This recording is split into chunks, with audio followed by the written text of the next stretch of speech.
se vende Cisaprida. ¿Qué nos puedes decir del perfil de seguridad de Cisaprida y por qué en otros países fue retirado y por qué en México se sigue vendiendo? Gracias, buenas tardes, bienvenidos.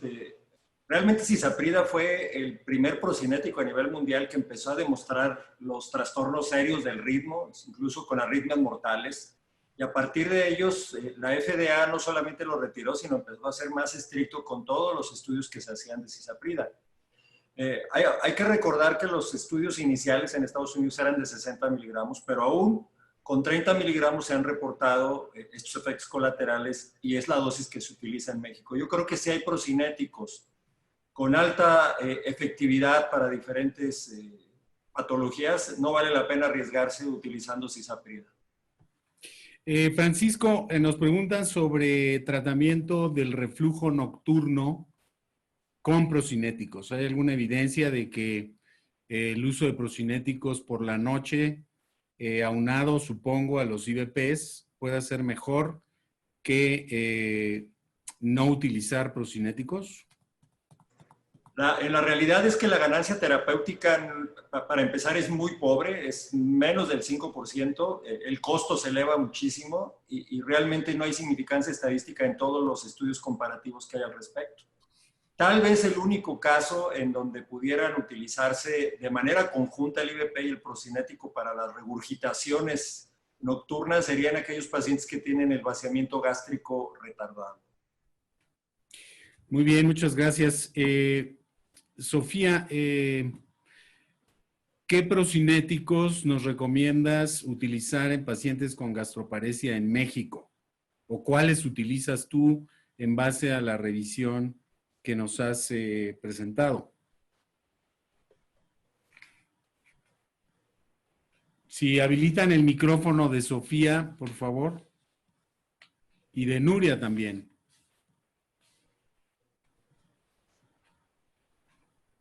Bueno, Paco, mientras habla Sofía, dispepsia. ¿Qué procinético utilizas en dispepsia? En el síndrome de dolor epigástrico, en el síndrome de distrés postprandial, en el mixto. ¿En cuál paciente con dispepsia utilizas procinético? Ese es probablemente el uso clínico más frecuente que nosotros podemos encontrar en la dispepsia, sobre todo la de tipo de dismotilidad. Yo creo que hay varios. Aquí habría que ver, por ejemplo, en cuanto a efectividad, probablemente metoclopramida sea muy efectivo, pero los efectos colaterales que tiene lo hacen muy limitado su uso. Domperidor es el que más se ha utilizado y el que más se ha comparado con el resto de los procinéticos, pero actualmente tenemos procinéticos muy potentes que vacían mucho el estómago. Simplemente, más tarde me imagino que va a haber preguntas de acotiamida, ya las estuve viendo por ahí anotadas, y de prucaloprida, pero yo creo que con lo que tenemos ahorita de mosaprida, domperidona y cinitaprida tal vez son medicamentos procinéticos que podemos utilizar en primera línea en estos pacientes con dispepsia tipo dismotilidad. Ahora sí, Sofía, ¿tú utilizas un antagonista de 2 o utilizas un 5-HT4 como prucaloprida en gastroparesia? Muy bien. Bueno, hay que individualizar obviamente al paciente. Muchas veces el paciente refiere más náusea y vómito a lo mejor, y si el paciente lo que más refiere es náusea, pues a lo mejor le podemos ayudar un poquito primero con un antagonista de dopamina. La levosulprida es una buena opción.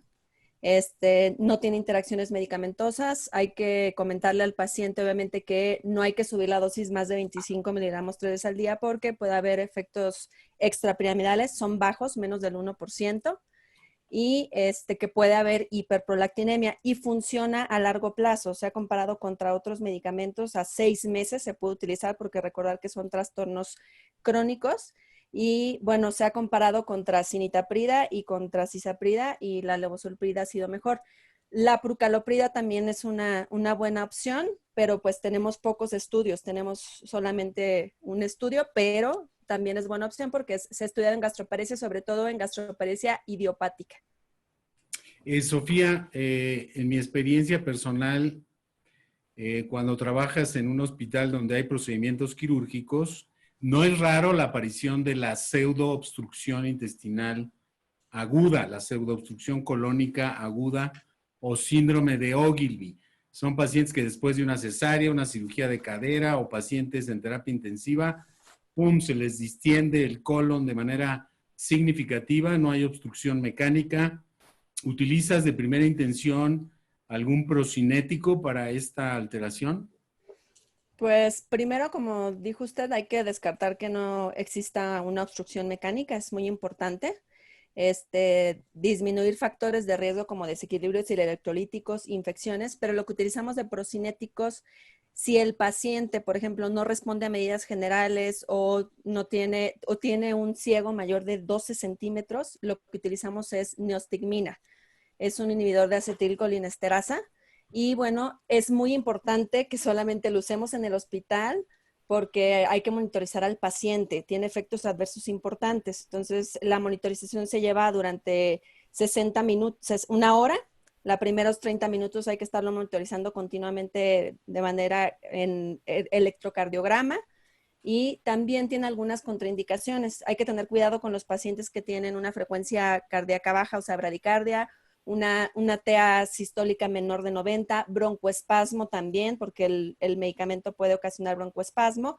Hay que tener atropina, 1 miligramo a 2, por si tiene bradicardia sintomática severa.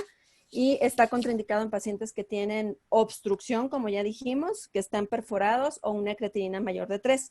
La dosis que utilizamos es de 2 miligramos intravenoso y depende de la literatura, pero dicen que lo podemos pasar en una infusión de 3 a 5 minutos o alguna literatura lo pasa en 24 horas a una dosis de 0.4 miligramos en las 24 horas. El efecto se ha reportado en los primeros, desde el primer minuto, 3 minutos, hasta los primeros 30 a 3 horas y pudiéramos repetir la dosis si el paciente no responde a las 4 horas la dosis de 2 miligramos intravenoso. Sí, es bastante efectiva, ¿no? Cerca de 90% de efectividad. Nuria, los procinéticos están de regreso. Es el caso del Tegaserod. Tegaserod en colon irritable, Tegaserod en estreñimiento, comparativamente con prucaloprida. ¿Tú cuál utilizas? Digo, la disponibilidad en México es, la teníamos disponible, pero ahora es muy difícil encontrarlo. Pero ¿tú qué opinas de estos dos agonistas 5-HT4? Bueno, en cuanto al Tegaserod, siempre demostró que es una excelente opción para el estreñimiento crónico. Sin embargo, por el alarma de la FDA, pues yo lo dejé de utilizar. Aunque en México estaba autorizado, yo lo dejé de utilizar. Y la prucaloprida es una muy buena opción, pero no está exenta de efectos secundarios tampoco. Yo tuve un paciente joven sin antecedentes que con una dosis de prucaloprida tuvo un ataque supraventricular sintomática y acabó en urgencias con 2 miligramos. Entonces hay que tener cuidado, aunque sean medicamentos más seguros que el Tegaserod, pero siguen teniendo ciertos riesgos cardiovasculares. ¿Y en efectividad hay diferencia? No, yo creo que en efectividad el Tegaserod siempre ha demostrado tener una alta efectividad y la prucaloprida ha demostrado ser muy buena en estreñimiento crónico. Yo creo que son muy similares en cuanto a efectividad. En tu conclusión nos dijiste que tú usas primero laxantes y luego procinéticos en un estreñimiento. ¿Es así? Yo creo que sí, yo creo que siempre, yo creo que tenemos en México también podríamos decir que es el paraíso de los laxantes. Tenemos un montón de laxantes a disposición de general, over the counter, un montón de laxantes. Entonces yo creo que es la primera opción siempre. Y el procinético a lo mejor no quemarlo al principio, sino dejarlo para pacientes realmente refractarios a los tratamientos iniciales. O pacientes con otras causas como estreñimientos de opioides o de obstrucción intestinal, como mencionó Sofi, lesiones medulares, etcétera. En México tenemos, les digo que es un paraíso, tenemos procinéticos de liberación prolongada. Es el caso de la metoclopramida. ¿Qué opinan ustedes? ¿Alguna ventaja de liberación prolongada sobre los procinéticos normales? ¿Alguien ve alguna ventaja en los procinéticos de liberación prolongada? Yo creo que la principal ventaja es el apego al tratamiento por parte del paciente.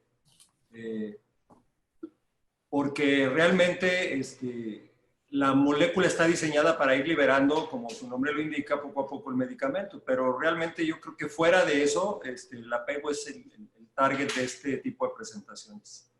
Hay procinéticos en México combinados con simeticona, con agentes antigas. ¿Qué opinan del uso de estos procinéticos? Pues yo creo que son útiles, como mencioné en la plática, para si tenemos mucho de colon irritable, porque el paciente se distiende mucho y es muy estreñido, a lo mejor se le puede dejar esta combinación de procinético con simeticona para ayudar a mejorar la distensión. Pero yo creo que el papel es un poquito mejor para distensión, pero el papel es igual que cualquier otro procinético realmente, nada más con el plus del antiflatulento, nada más. En el instituto tenemos casos de gastroparesia verdaderamente muy serios, muy graves, al grado de que el paciente se desnutre, requiere apoyo nutricional, los pacientes no dejan de vomitar. ¿Qué opinan de la combinación de procinéticos? Esto es una experiencia personal, por supuesto no hay ninguna evidencia en la literatura, pero en casos ya compasivos combinamos procinéticos con diferente mecanismo de acción, por ejemplo, prucaloprida con levosulpirida, con domperidona, con clevoprida, o sea, un antagonista de 2 con un agonista selectivo 5-HT4. ¿Ustedes lo utilizan en su práctica clínica la combinación de procinéticos? Insisto, no hay evidencia científica y son en los casos graves, compasivos realmente. ¿Sí, Sofi? ¿No tienes No se oye. micrófono? No te quieren dejar hablar, no sé por qué. Sofi, Paco, tú usas combinación de procinéticos, por favor, háblanle el micrófono Ya, a Sofía, ya. ya puede hablar. Sí, bueno, efectivamente lo que comenta usted, doctor, es opinión de experto. Y bueno, hay algunas guías, creo que la del 2004 de la AGA, donde sí viene un apartado de la gastroparesia refractaria que se pueden hacer combinaciones. Lo que aquí hay que tener, que es muy importante, es que no hay que tratar de evitar que tengan el mismo mecanismo de acción. O sea, que sea el diferente mecanismo de acción, porque si no vamos a aumentar los efectos, van a haber más efectos adversos. Y también evitar interacciones de medicamentos. O sea, por ejemplo, no deberíamos de usar a lo mejor la domperidona con Sí, eritromicina también. Bueno, esos metoclopramida y domperidona no, porque funcionan igual, obviamente, y se aumentan los efectos adversos, pero también hay que tener cuidado con la domperidona y la eritromicina por el alargamiento del QT. Y aquí, ¿qué es lo importante que debemos de hacer? Que yo creo que la mayoría no lo hacemos. Hay que tomar un electrocardiograma basal, que eso es lo que se recomienda en pacientes que vamos a utilizar domperidona, para ver si no está contraindicado por alargamiento del un QT corregido, ¿no? Pero sí se puede perfectamente combinar procinéticos que tengan diferente mecanismo de acción, y recordar que también podemos utilizar antieméticos. O sea, ese también es una buena manera. O sea, a lo mejor aquí tenemos, la mezclina es un medicamento accesible, barato. Está la difenidramina también. Tenemos el ondansetron, que realmente no tiene evidencia, pero pues funciona en nuestros pacientes. La prucaloprida. El tegacerot, por ahí vi a alguien que preguntó algo del tegacerot en gastroparesia. Existe un abstract del 2003 en el que sí se vio eficacia en pacientes que utilizaron tegacerot en gastroparesia.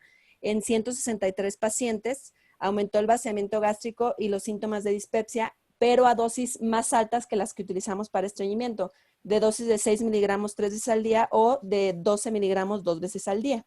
Pero solamente hay un abstract, y en el 2007 estaba corriéndose un estudio también en pacientes con gastroparesia y se detuvo, ¿no? Porque se retiró del mercado, pero perfectamente se pueden combinar procinéticos con diferente mecanismo de acción. Pasemos a hablar un poquito de la seguridad. Hay una pregunta sobre metoclopramida y discinesia tardía. ¿Qué nos pueden decir los panelistas de este efecto adverso? De hecho, hay un warning por la FDA. ¿Cuántos casos de discinesia tardía han visto ustedes por metoclopramida? Yo no he visto casos de discinesia tardía. Lo que sí hay que recordar que anteriormente el porcentaje era mucho más alto, se reportaban más del 10% en discinesia tardía, y ahora ya bajó ese porcentaje, ha bajado hasta del 0.1%. Yo creo que también tiene mucho que ver con ese warning que se lanzó por la FDA. Entonces, sí ha bajado, y por lo tanto hay que tener cuidado también se recomienda no utilizar la dosis más de 12 semanas, ¿no? Y recordar que hay discinesia tardía reversible e irreversible. Y la reversible puede durar, quitamos el medicamento, que es lo primero que tenemos que hacer, decirle al paciente que tiene estos efectos adversos y que retire el medicamento. Y se ha visto que dura de 2 a 3 meses el parkinsonismo y puede ser reversible. Entonces hay reversible e irreversible. Muy bien, nos preguntan ahí sobre el hileo postoperatorio.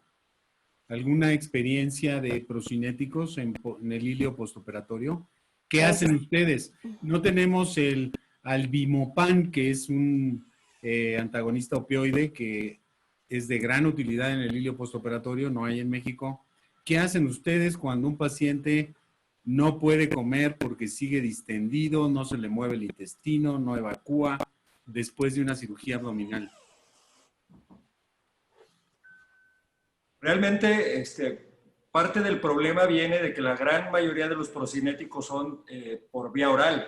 Entonces, realmente son muy pocos los que tenemos para aplicación endovenosa y prácticamente el que más se utiliza es la metoclopramida.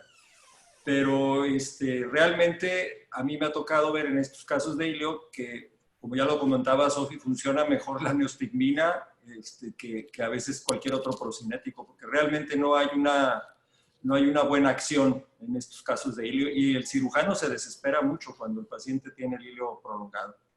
Una pregunta aquí. Sí, perdón, Sofi, sí. adelante. Bueno, podemos usar la prucaloprida. Por ahí hay unos casos del uso de prucaloprida. Recordar que es un agonista de serotonina, entonces va a actuar en todo el tracto gastrointestinal.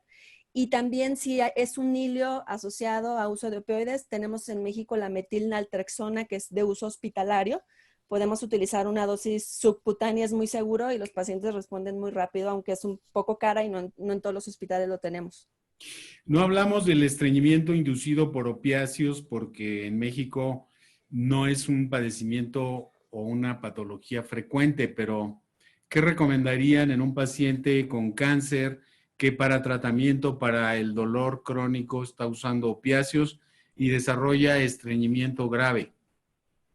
La verdad, sabemos que la Roma 4 lo que recomienda son los pamoras. En México no hay pamoras, no los podemos utilizar. Pero, por ejemplo, la prucaloprida es una muy buena opción y otros medicamentos que no son procinéticos que se han probado, como los secretagogos, también han demostrado ser una buena opción. Pero la prucaloprida es una muy buena opción para estreñimiento por opioides. Nos preguntan esto es algo bastante difícil, son pacientes muy difíciles. Nos preguntan qué hacen en el paciente estreñido con lesión medular. Es decir, el que tiene una lesión medular. Sí, adelante. Primero tienes que ver por qué está estreñido, por qué está estreñido, a qué nivel está la lesión medular.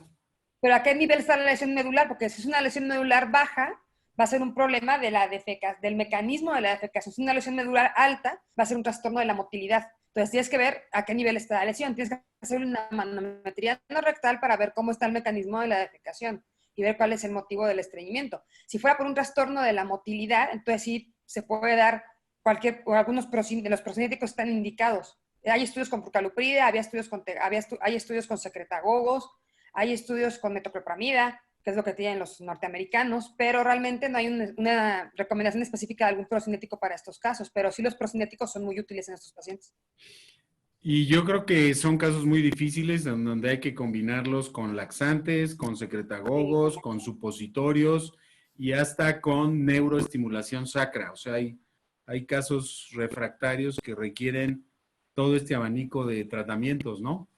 Otra pregunta interesante es los pacientes con Parkinson. Los pacientes con Parkinson frecuentemente tienen estreñimiento y como sabemos los antagonistas D2 pueden interferir con el efecto terapéutico de la levodopa. ¿Qué hacen cuando tienen que utilizar un procinético en Parkinson?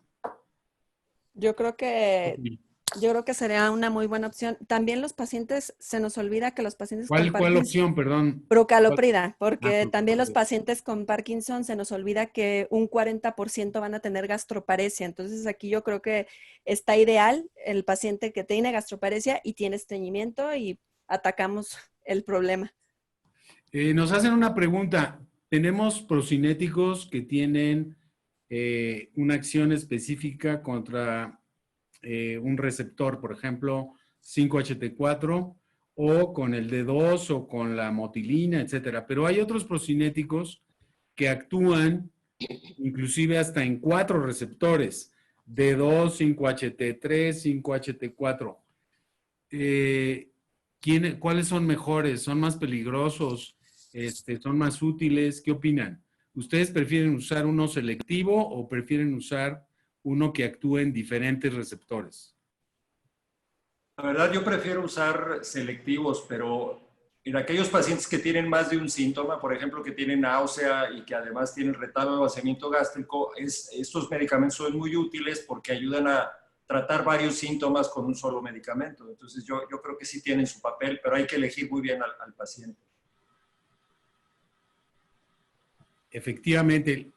La otra cosa que no hemos hablado es la interacción medicamentosa, o sea, ha tocado someramente, pero estos medicamentos debemos de conocer bien su farmacología para hacer un tratamiento seguro.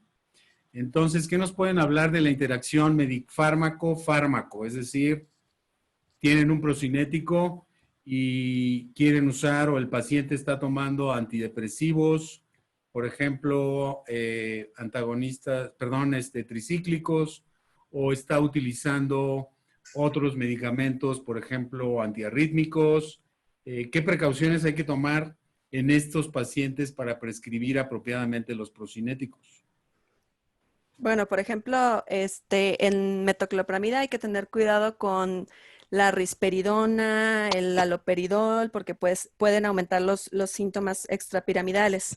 En el caso de cisaprida puede aumentar obviamente las arritmias porque inhiben los inhibidores sobre todo de citocromo P450, por ejemplo, los antifúngicos, los antirretrovirales, los macrólidos, porque a veces pues el paciente está con un antibiótico y ni siquiera lo pensamos, ¿no?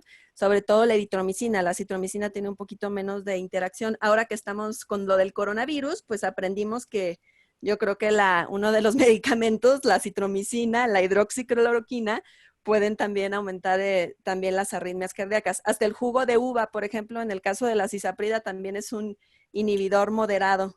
De toronja, ¿no? ¿De toronja? Ah. Dijiste ¿de uva? uva? No le eches tierra a las uvas, por favor. Ay, perdón.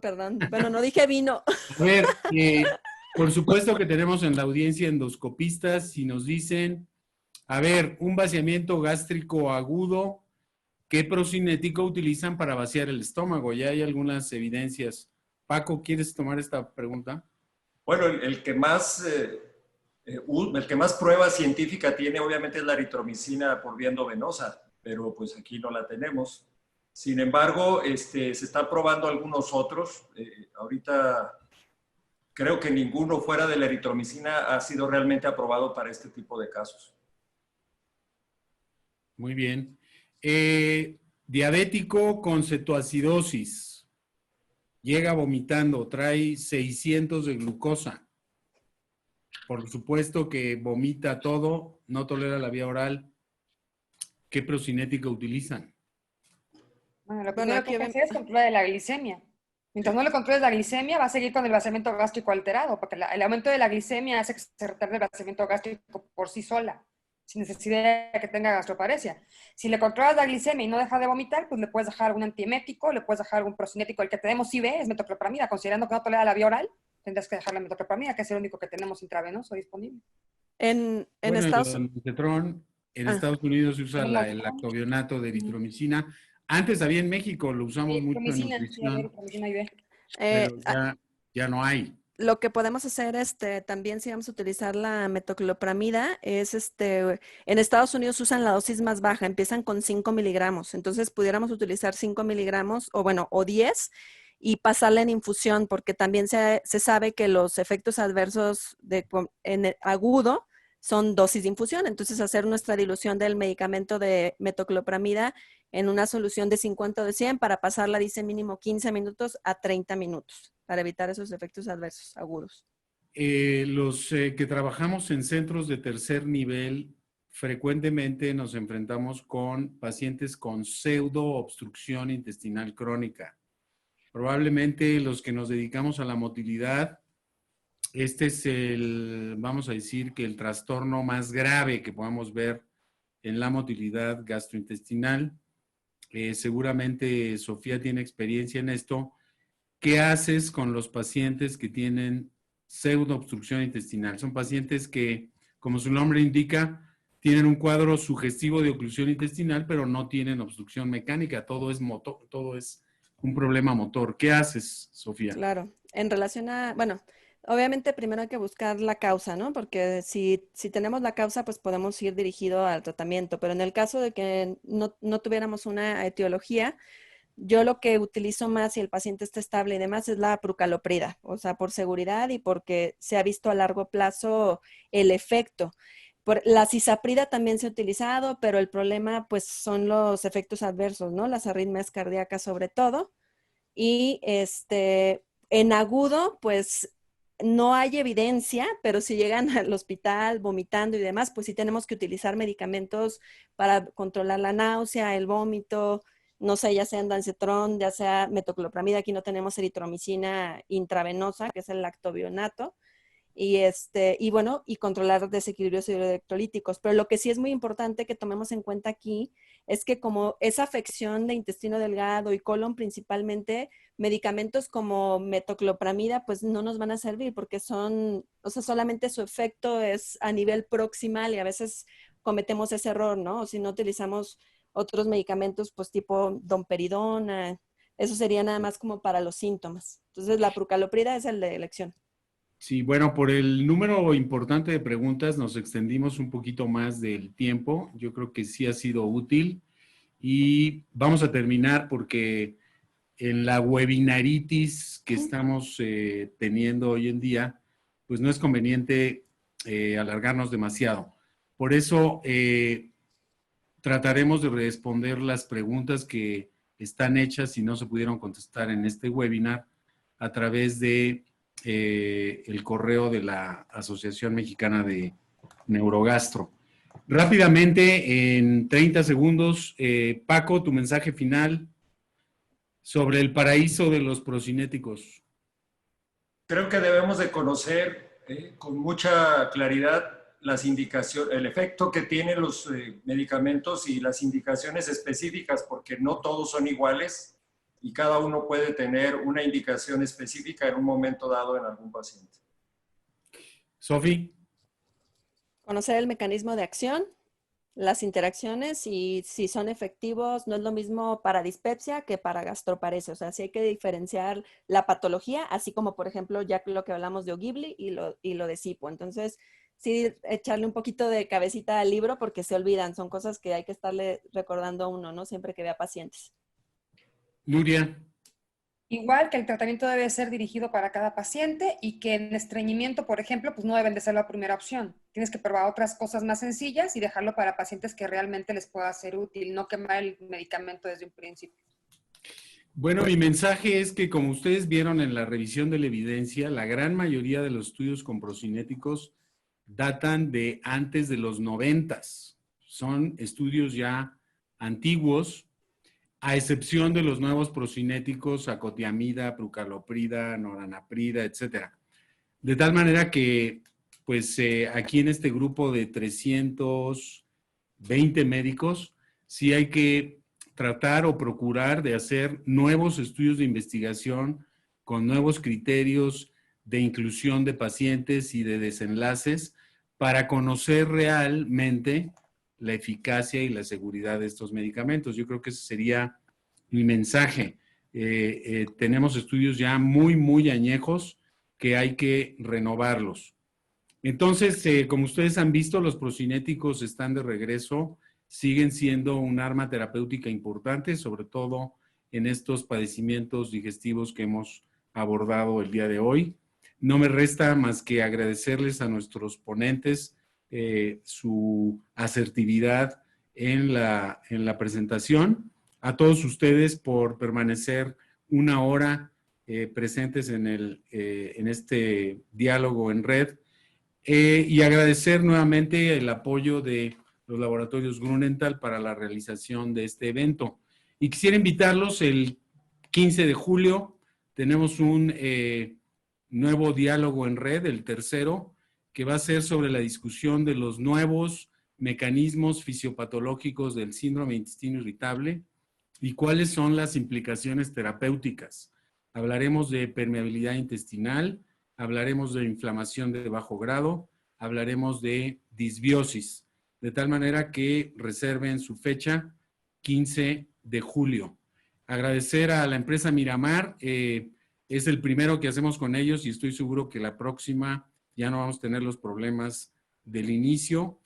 Creo que la audiencia debe de aprender a manejar la aplicación de Zoom para que esto sea más preciso y efectivo. Muchísimas gracias a todos y cuídense, por favor.